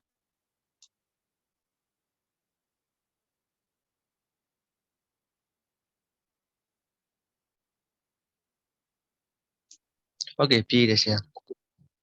ရသွားပြီလားအခုအဲ့ဒါဆိုကြည့်လို့ရပြီလား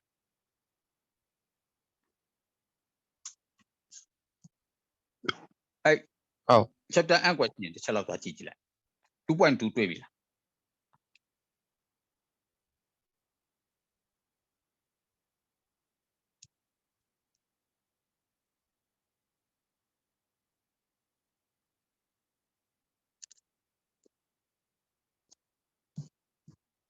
ဆရာ page က33မလား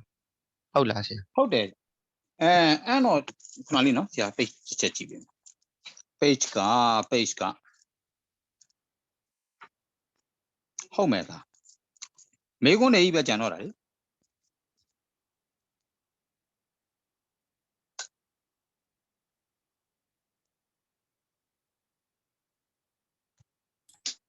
ကြာကြီးဟိုဒီလိုပါဖတ်စာအုပ်ရဲ့စာမျက်နှာဆိုရင်တော့သူက24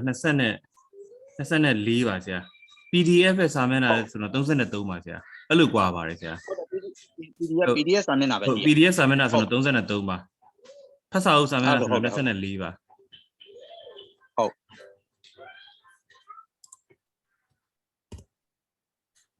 ဆရာဒါမှခုနက24ဆိုတာကလေးတွေဒီလိုများမှားကြည့်နေတာမသိဘူးဆရာကျွန်တော်လည်း share လုပ်ထားရဆရာဒီ PDF စာမျက်နှာ24ဆိုလို့ရှိရင် step 1 step 2ဆိုပြီးပါတယ်ဆရာအဲ့လိုများမှားကြည့်နေကြလားမသိဘူးဆရာ ဟုတ်မှထင်တယ် ဟုတ် အခုဒီ PDF ကလည်းကြည့်လိုက်တာကောင်းတယ်သူတို့လေ PDF ဟုတ် က ကဲ့ ကြတော့အကုန်တညီတယ်ဟုတ် ဟိုဆရာအခုတွေ့ပြီဆရာကျွန်တော်လည်းကြည့်နေအခု PDF စာမျက်နှာ24ဆိုတာ step 1 step 2ဆိုပြီးဆရာဟို work example rearranging the equation ဆိုပြီးဆရာ speed ရယ် distance နဲ့ time ရယ်တွေ့တဲ့ဟာလေးဆရာပြီးအောက်ကိုဆက်ကြည့်လို့ရှိရင် question ဆိုပြီး question 1 2 3ဆိုပြီးလာတယ်အဲ့ဒါနဲ့PDF စာမျက်နှာ33စာဖတ်စာအုပ်စာမျက်နှာ24ဆိုမှသာနဲ့ဆရာခုနပြောတဲ့ chapter n ပေါ့နော်အဲ့ဒါရောက်ပါမယ်ဆရာ ဟုတ်တယ် chapter n အခုကျွန်တော်ရောက်နေအဲ့ chapter n ကိုရောက် ဟုတ်ပြီဆရာဟုတ်ကြည့်ရတယ်ကလေးအဲ့လိုများမှားကြည့်သလားမသိဘူးဆရာနော်အဲ့ဒါလည်းဖြစ်နေ ဟုတ်မယ် chapter n ဟုတ်တယ် n တော့ chapter question ဒါတို့သမီးတို့တွေ့ပြီလားတွေ့ကြလား ဟုတ်တယ်ဟို sign to hand line ပြနေတာလीမှတ်ပါတယ်အဲ့ဒါပါ ဟုတ်တယ်ပုံလေးက A နဲ့ B နဲ့ပွားထားတာ 2.2 ကပုံလေးပါတယ်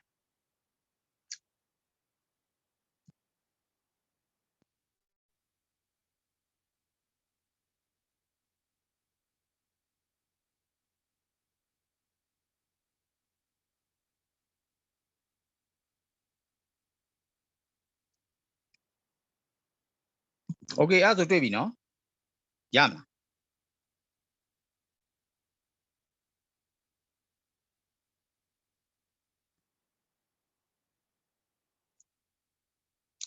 သူတို့နည်းနည်းလွဲသွားတာ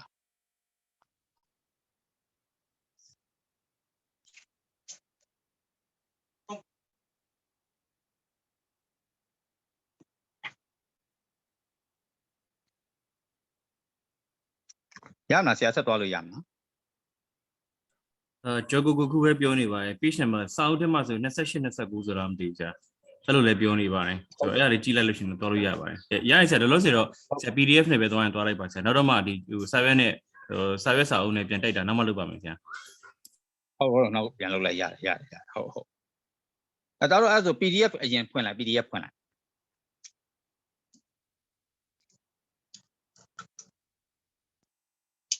ဟိုဘက်သွားလိုက်ဒီဘက်သွားလိုက်တော့ဖြစ်မှာပေါ့လေအဲ့လိုတော့လုပ်ရမှာပေါ့နော်နည်းနည်းလေးတော့အလုပ်ရှုပ်သွားတော့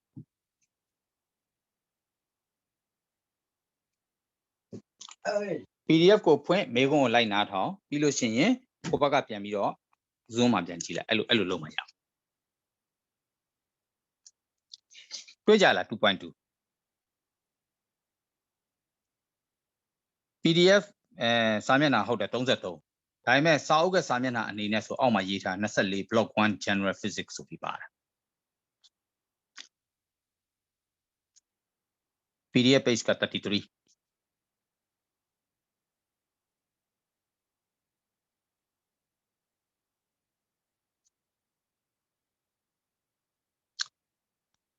ရမယ်နော်ဆရာဆက်သွားမယ်နော်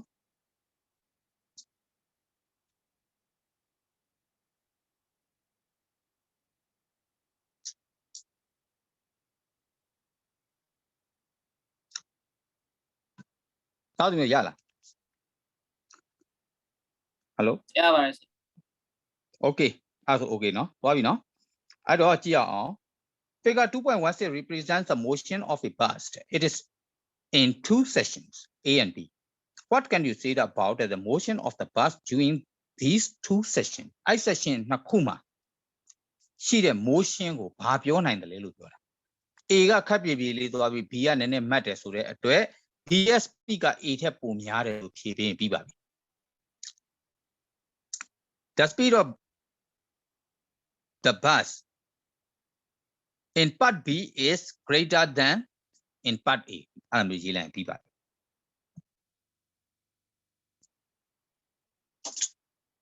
ဟုတ်ပြီနော်အဲ့တော့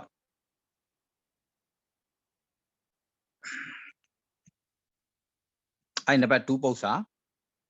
နော် 2.2 ပု္ပ္ပစာက Chia ma pale.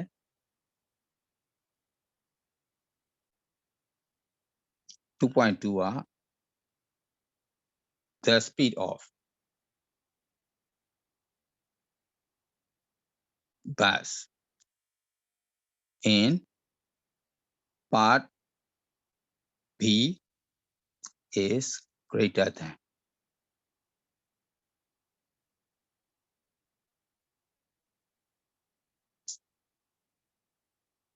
part A.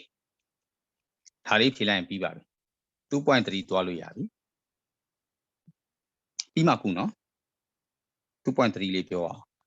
2.3 က how far will a bus travel in 30 seconds at a speed of 15 meter per second time ပေးထားတယ် speed ပေးထားတယ် how far ဆိုတော့ distance ကိုမေးတာဖြစ်ပါတယ်အဲ့တော့30 second t က30 second v က15 meter per second ကောင်းပြီအဲ့ဒါလေးကိုခြာရေးလိုက်မယ် v is equal to 15 meter per second t is equal to 30 second distance is equal to ဘယ်လောက်လဲ v equal to d by t d ကိုလိုချင်တယ်ဆိုရင် v နဲ့ t နဲ့လာမြောက်လို့ရပါတယ် t ကဟိုဘက်ကိုသွားမြောက်လိုက်ပါ d ကနေသွားမြောက်တာပါအဲ့တော့ 15 into 30 equal to 15 3 လီက45 450ရပါတယ်450 meter ဖြစ်ပါတယ်မီတာနဲ့ထွက်ပါတယ်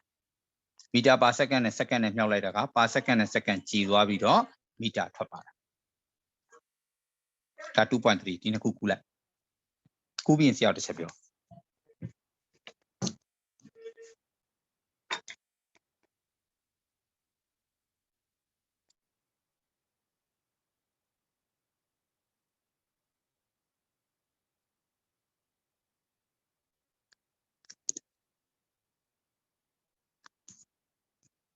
ပထမတိလိုက်မီနီမလင်းတော့ဘူးဆိုတော့ကျွန်တော်ဒီမှာ join လိုက်တာ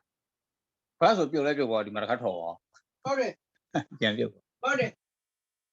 ဟုတ်တယ်လို့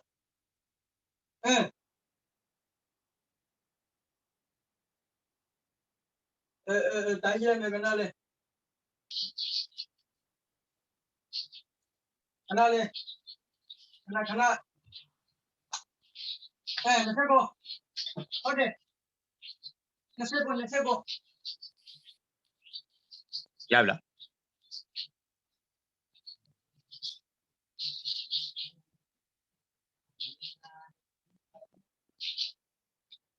အောင်တယ်ရပါလားဟယ်လိုရပြီနော် 2.4 သွားအောင်2.4 သွားကြည့်အောင် 2.4 ကဘာပြောထားလဲဆိုတော့ table 2.6 မှာတဲ့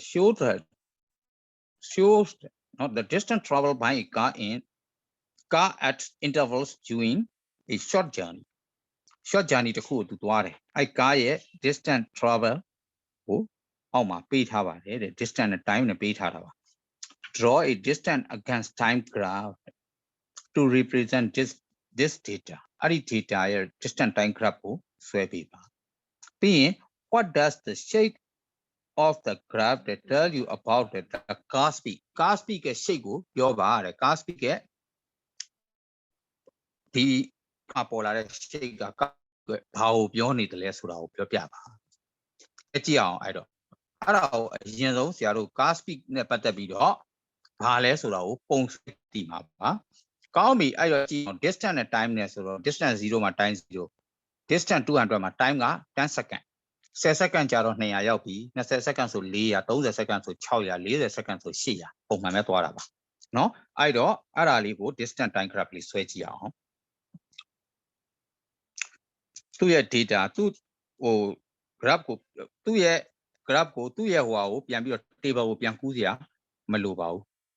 เนาะကိုယ့်ဘာသာကိုဆွဲလိုက်ရုံပါပဲ distance time graph time က second distance က meter နဲ့ပြောထားတယ်ဒီမှာ0သူက time က10 20 30 40ဖြစ်တဲ့အတွက်10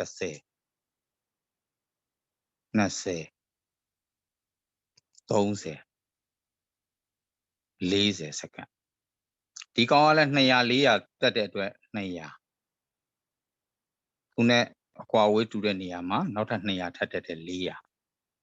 ပြီးရင်သူနဲ့အကွာဝေးတူတဲ့နေရာမှာ600ဒီနေရာမှာ800အားလုံး1 cm နဲ့ဆွဲလိုက်လို့ရပါတယ်0ဆို0ပါ10ဆိုရင်200ဒီနေရာမှာ10နဲ့200စုံတဲ့နေရာမှာတစ်မှတ်မှတ်မယ်20ဆို400ဖြစ်တဲ့အတွက်20နဲ့400စုံတဲ့နေရာမှာနောက်တစ်မှတ်မှတ်မယ်30နဲ့600ဆိုတော့30နဲ့600စုံတဲ့နေရာမှာနောက်တစ်မှတ်မှတ်ပါမယ်ပြီးရင်40နဲ့800ဖြစ်တဲ့အတွက်40နဲ့800စုံတဲ့နေရာမှာနောက်တစ်မှတ်မှတ်ပါမယ်ပြီးရင်အဲ့ဒါကိုဆက်လိုက်ပါ scale ကြိုက်တယ်ဆိုလို့ရှိရင်မြင်းဖြောင်းထွက်လာပါလေအဲ့ဒါ A ပြီးသွားပါပြီအဲ့တော့သူ speed နဲ့ပတ်သက်ပြီးတော့ဘာပြောနိုင်တယ်လဲလို့ပြောတဲ့အတွက် constant speed ပါ constant speed လို့ရေးလိုက်ရင်ပြီးသွားပါပြီ constant speed နဲ့သွားနေတာပါ10စက္ကန့်ကြာတိုင်းမီတာ200ရောက်ပါတယ်နောက်ထပ်10စက္ကန့်ကြာတဲ့နောက်ထပ်မီတာ200ထပ်ရောက်သွားတယ်နောက်ထပ်10စက္ကန့်ကြာနောက်ထပ်မီတာ200ထပ်ရောက်ထားတဲ့အတွက်200 meter per second နဲ့သွား200 by 10ဆိုတဲ့အတွက်20 meter per second နဲ့သွားနေတာဖြစ်ပါတယ် constant speed နဲ့သွားနေတာပါအဲ့ဒါလေးရေးလိုက်ရင်ပြီးသွားပြီ 2.4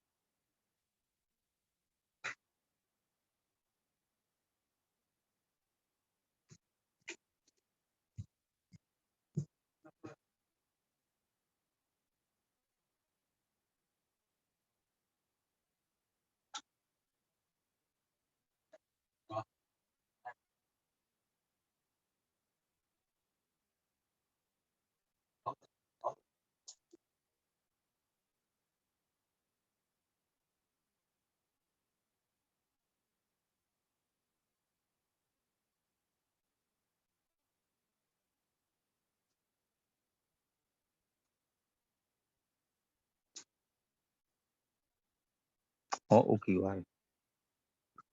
ဆိုမီးဘယ်နဲ့ပွင့်လင်းအကုန်လင်းရနော်အဲ့ကောင်ငါးလုံးအသေးလေးဟော3လုံးလင်း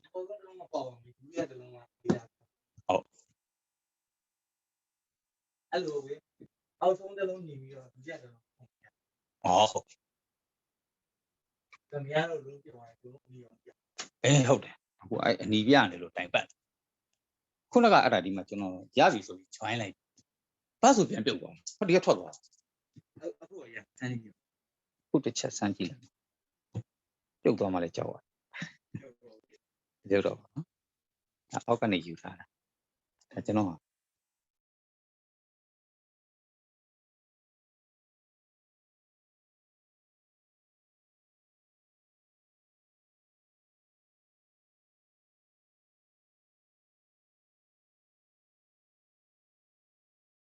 ဒါဟိုဆက်ပဲဥစ္စာပြီးတာဒီဆက်နံပါတ်တွေပြီးတာဟုတ်ပြီအပြင်သုံးဘက်ကလာကျွန်တော်တက်တော့ပြန်ယူရမလားမသိဘူးသူတို့စားအရင်ဟာတွေမရတော့ဘူးမပြီးတော့ရှိုးမှဆိုလိုက်သူချက်ချင်းပြန်တော့ဟုတ်အပြင်သုံးဘက်ကလေကျွန်တော်အရင်ဟာမရတော့ဘူး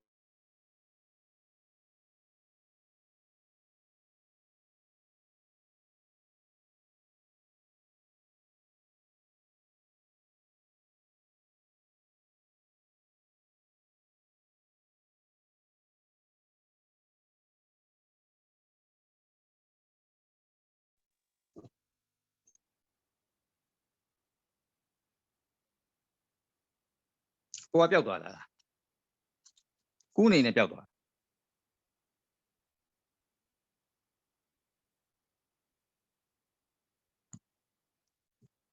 ကူးလို့မှီလိုက်ကြလားမိပါတယ်ဆရာနောက်အဲ့ဒါဆို 2.5 သွားအောင်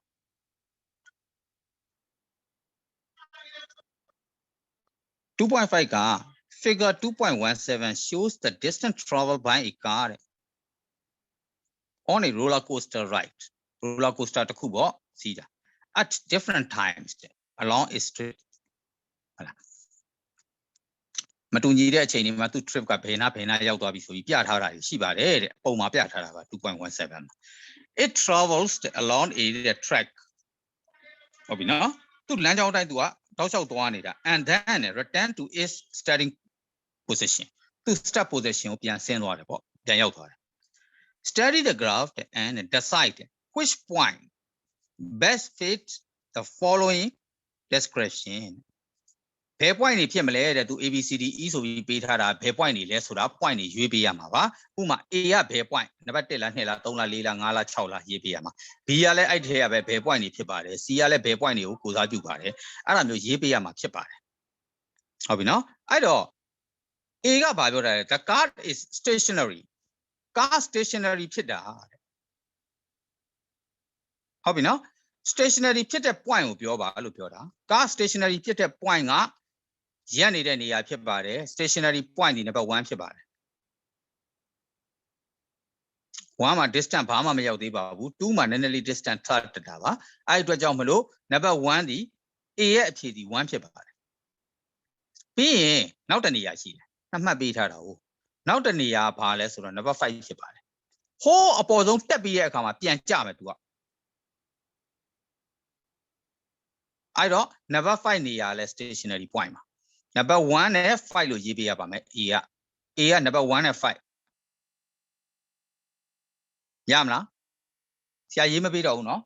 A က1 and 5 B ကိုကြည့်အောင် the car is traveling is fastest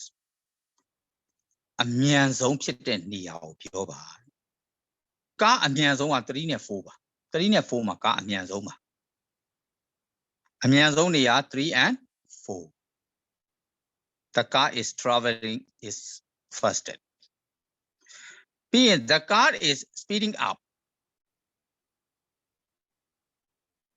အမြန်ဆုံးเนาะခဏလေးကားရဲ့အမြန်ဆုံးနေရာက3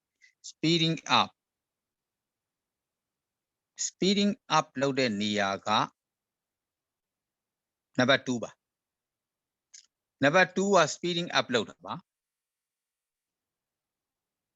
the car is slowing down နှေးသွားတဲ့နေရာခဏလေးနေ number B ကိုတစ်ချက်ပြန်ကြည့်ကွာ the car is traveling its fastest အမြန်ဆုံးနေရာကိုပြောပါတယ်အမြန်ဆုံးနေရာကိုတစ်ခုပဲရေးပေးရမှာ3ပဲရေးပေးအမြန်ဆုံးနေရာ3နဲ့4မဟုတ်3ပဲရေးလိုက်တော့အောက်မှာထပ်မေးထားလို့ the car is speeding up စလုပ်တဲ့နေရာက number 2ဖြစ်ပါတယ်ပြီးရင် the car is slowing down ဖြစ်တဲ့နေရာ number 4ပါ number 4 က slowing down တဖြည်းဖြည်းနဲ့နှေးသွားပြီးတော့9မှာရက်သွားပြီးတော့မှအောက်ပြန်ဆင်းပြီးတော့ the car starts on its return journey အဲ့ဒါ number 6ပါ return journey က number 6ဖြစ်ပါတယ်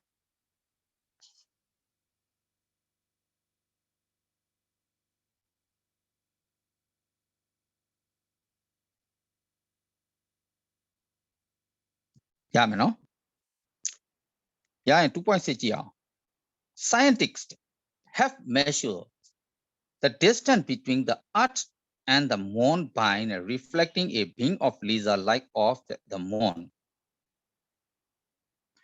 scientists တွေကဘာလုပ်ချင်တာလဲကဘာနဲ့လနဲ့အကွာအဝေးကိုတိုင်းချင်တာအဲ့တော့သူတို့ဘာလုပ်လဲ laser light တစ်ခုပို့လိုက်တယ်ပြီးတော့ moon ကနေပြီးတော့ reflection ပြန်လာတဲ့ကဘာကိုပြန်ရောက်လာတယ်ဟုတ်ပြီနော် reflecting a beam of laser light of the moon ကနေပြန်ထွက်တဲ့ laser light ကိုပြန်ကြည့်ပြီးတော့သူတို့ measure လုပ်တယ် they measure the time taken for the light to travel to the moon and back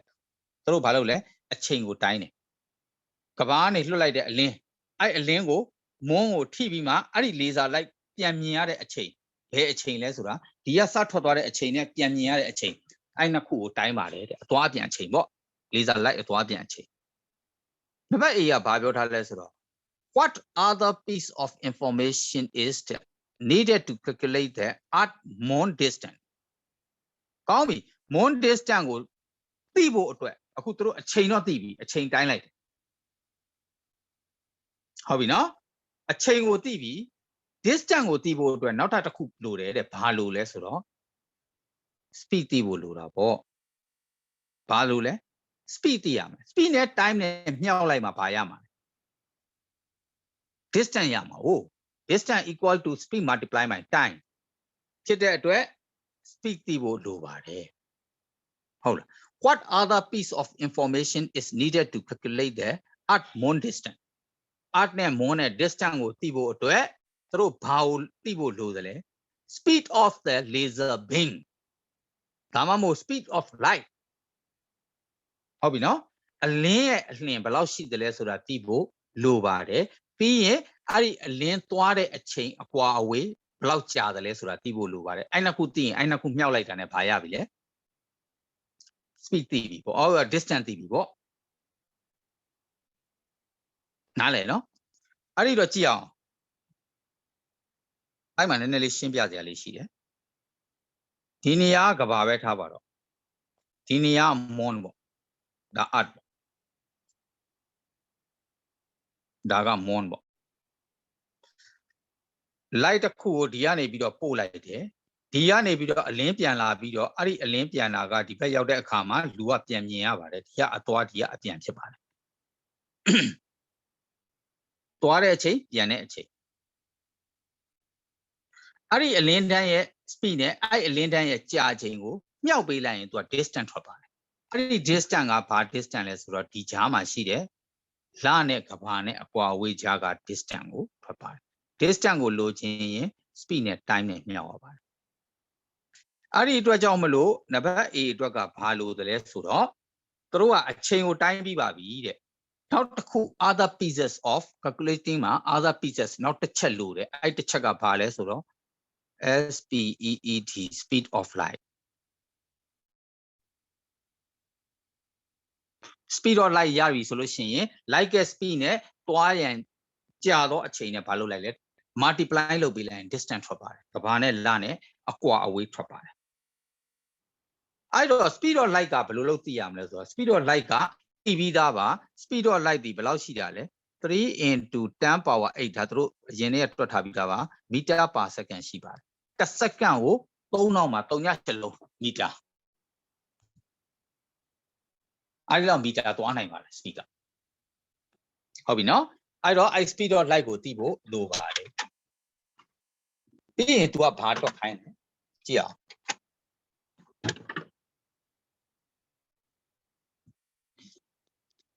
ပြီးရင် तू ကမေးထားတာဘာမေးထားလဲ calculate လုပ်ပေးပါတဲ့ဘယ်လိုတွက်မလဲလို့မေးထားပါတယ်ကြည့်အောင် how would the distance be calculated distance ကိုဘယ်လိုတွက်မလဲ distance ကိုတွက်ချင်လို့ရှိရင်ကြည့်အောင်နော် distance ကိုတွက်ချင်လို့ရှိရင် distance ကိုတွက်ချင်ရင် speed of light ကို time နဲ့မစားဘူးလားစားရမယ်အဲ့အတွက်ကြောင့်မလို့ distance distance is equal to speed speed of light divided by အဲ့နေရာလေးမှာပြောစရာတစ်ခုရှိပါတယ် time ကအခု तू ကဘာလုပ်လဲကဘာကနေပြီးတော့ moon ကိုအရင်ပို့တယ်ပြီးတော့ moon ကနေဒီပြန်မလာဘူးလားလာတော့ time ကဒီခရီးကိုသွားတာအသွားပြန်ဖြစ်နေတယ်နှစ်ခုဖြစ်နေဟုတ်ပြီနော်အသွားပြန်ဖြစ်နေတဲ့အတွက် time ကရိုးရိုး distance ကိုပဲလိုချင်တာဖြစ်တဲ့အတွက်တစ်ခါသွားတဲ့အချိန်ကိုပဲယူရပါမယ်နှစ်ခါအသွားပြန်အချိန်ကိုယူစရာမလိုပါဘူးဒါကြောင့်မလို့ t ကိုဘာနဲ့စားပေးလဲ2နဲ့စားပေး t divided by 2သူတို့ရှာထားတဲ့ time သွားတယ်ပြန်တယ်အသွားအပြန်အချိန်ကို2နဲ့စားပါအဲ့ဒါမှအသွားအချိန်တော့မဟုတ်အပြန်အချိန်တစ်ခုရမှာသွားထားတဲ့အချိန်ကို2နဲ့စားပါပြီးတော့မှအဲ့ဒီ time နဲ့ဘာလုပ်ပေးရမှာ speed of light ကိုမြှောက်ပေးရမှာပါ speed of light multiply by time by 2ဖြစ်ရမှာပါ distance ကိုလိုချင်ရင်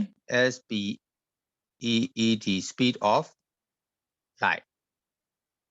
speed of laser beam တို့မို့ speed of light multiply by သူတို့ရှာထားတဲ့ time ကို2နဲ့စားပါအဲ့ဒါရေးပေးလိုက်ပြီးပါမယ်နော်အဲ့တော့ဟိုဘက်ကမဟုတ်ဒီဥစ္စာပဲဒါပဲရှိရနော်ဒီကောင်ကိုအခုဘာလုပ်မလဲလိုက်ပြီးတော့ကူးလိုက်ပါဒီကောင်က 2.5 ဖြစ်ပါတယ် 2.5 လေးလိုက်ကူးလိုက်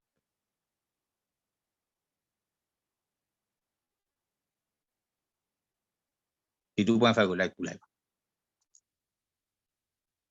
နားလည်လားမသိဘူး time ကိုဘာကြောင့်2နဲ့စားရလဲပြောလဲဆိုတာ time ကအသွားအချိန်အတွက်တစ်ခုပဲလိုတာပါ အသွားအပြန်အချိန်ဆိုတော့ time ကိုနှစ်နဲ့စားပြီးတော့မှ speed dot line နဲ့ဘာလုပ်ပေးရလဲမြှောက်ပေးရတယ်မြှောက်လိုက်ရင်ကဘာနဲ့လနဲ့ဘလောက်အကွာအဝေးမီတာဆိုတာထွက်လာပါတယ်မီတာကိုတစ်ခါကီလိုမီတာဖြစ်ချင်လို့ရှိရင်ဘာနဲ့ပြန်ပြောင်းမလဲ1000နဲ့ပြန်စားပေါ့ကီလိုမီတာထွက်မှာပေါ့ရမယ့်အဖြေကတော့မီတာနဲ့ပဲထွက်မှာ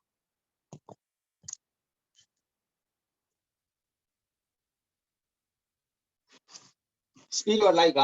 ကဘာမှာတွက်ထားပြီးသားရှိပါတယ်နောက်ပိုင်းကျတွက်ရင်အဲ့ speed dot line နဲ့ပဲတွက်ပါတယ်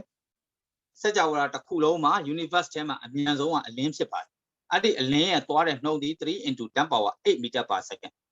အလင်းရဲ့သွားတဲ့နှုန်းနဲ့လျှက်စစ်ကသွားတဲ့နှုန်း electricity ရဲ့သွားတဲ့နှုန်းကတူတူပါပဲ3 × 10 power 8ပါ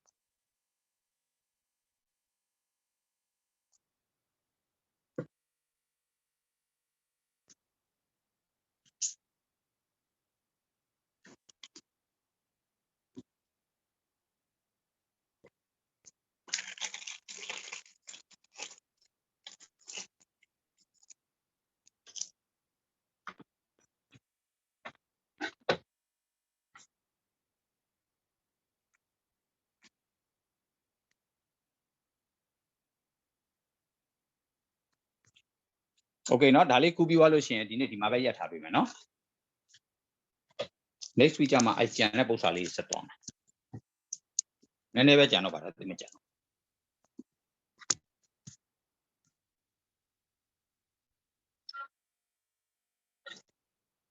ပြီးရင်ပြောနော်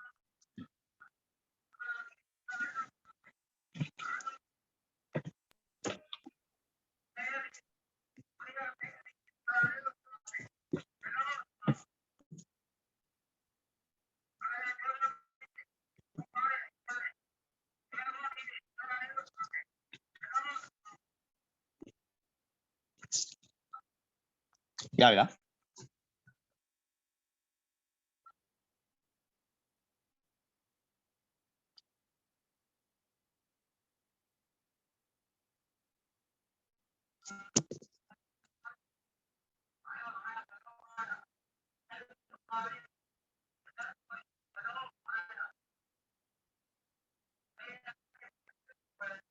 ပြီးတော့ပါပြီဆရာ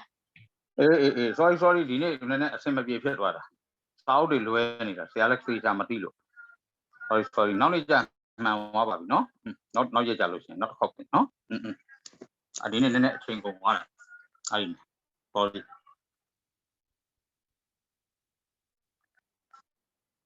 okay เนาะbye bye see you next week